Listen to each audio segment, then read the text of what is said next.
मी Sheetal kitchen मध्ये तुमचं स्वागत आहे। तर आज आपण प्रॉन्स पॅटीस बनवणार आहोत आणि खूप छान असं प्रॉन्स पॅटीस बनणार आहे आणि तुम्हाला ते सर्वांना आवडणार आहे।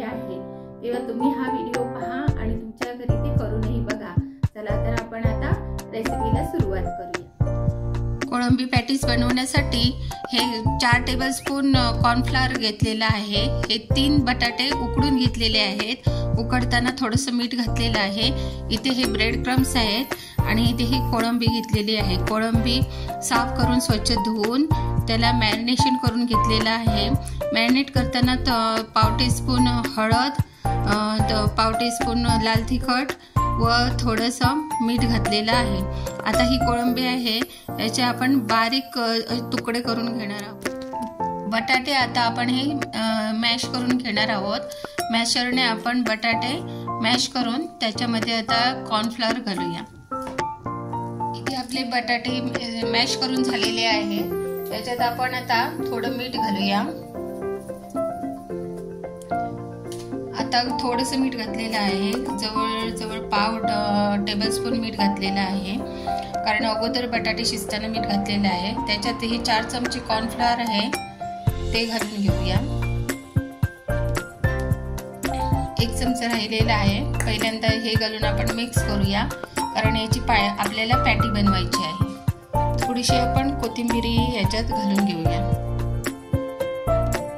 आणि हे सर्व मिश्रण एकजीव करून घेऊया।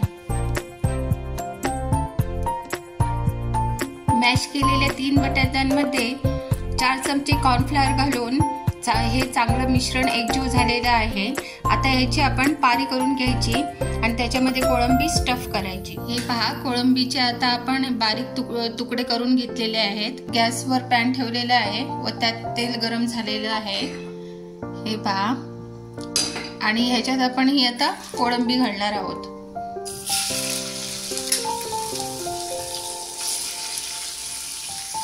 कोळंबीमध्ये हळद, लाल तिखट अगोदरच आपण घातलेलं आहे। आता आपण ही थोडीशी पाव टेबलस्पून आलं लसूण पेस्ट घालणार आहोत आणि त्याच्यात हा कोकम रस थोडासा घालणार आहोत। अर्धा चमचा असा कोकम रस आहे। कोकम रसाऐवजी लिंबू किंवा आमचूर पावडर घातली तरीही चालेल। हळद आपण ही थोडीशी घातलेली आहे आणि हे लाल तिखट आपण थोडंसं घालणार आहोत। मीठ आपण घातलेलं आहे। कोळंबी चांगली तेलामध्ये परतून घ्यायची, चांगली शिजेपर्यंत व्यवस्थित परतून घ्यायची आणि ही पूर्ण सुकायला हवी। आपली तयार झाली आहे। त्याच्यात आपण आता थोडीशी कोथिंबीर घालूया। कोथिंबीर घालून चांगली परतून घेऊया।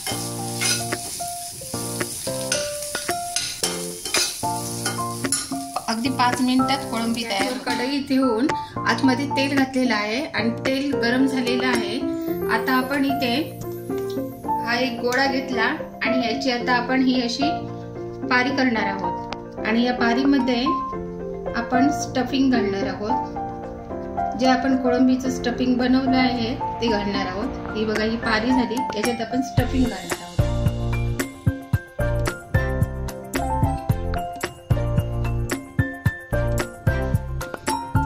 पारी बनवलेली आहे आणि पारी आता आपण ही पूर्ण अशी चिटकवून घेऊया।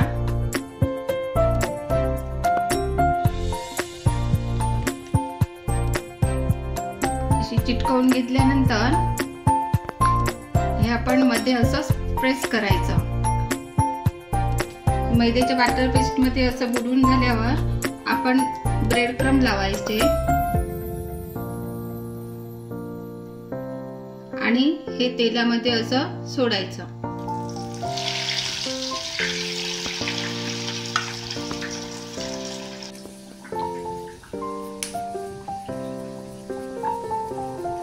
ही अशी पारी करायची आणि त्याच्यात आपण हे स्टफिंग भरायचं।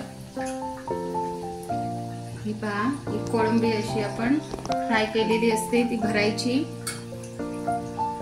आणि सगळ्या बाजूने हे असं चिटकवून घ्यायचं।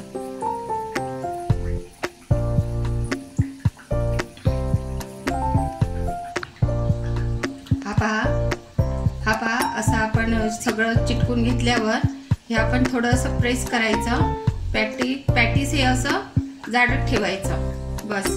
आणि मैद्यामध्ये डीप करून नंतर आपण कढईमध्ये ब्रेड क्रम्स लावून कढईमध्ये फ्राय करायचं. एका साईडने आपलं पॅटीस फ्राय झालेलं आहे. त्याला आता आपण असं परतून घेऊया. हे पहा, आपलं पॅटीस आता तयार झालं आहे. त्याच्यासोबत ही कोथिंबीर, पुदिना, आलं, लसूण यांची आणि हिरवी मिरची याची चटणी व हा सॉस असे छानपैकी मस्त कुरकुरीत पॅटीस तयार झालेला आहे. तुम्हाला जर माझी ही रेसिपी आवडली असेल तर माझ्या शीतल किचन या चॅनलला लाईक, शेअर आणि सबस्क्राईब नक्कीच करा.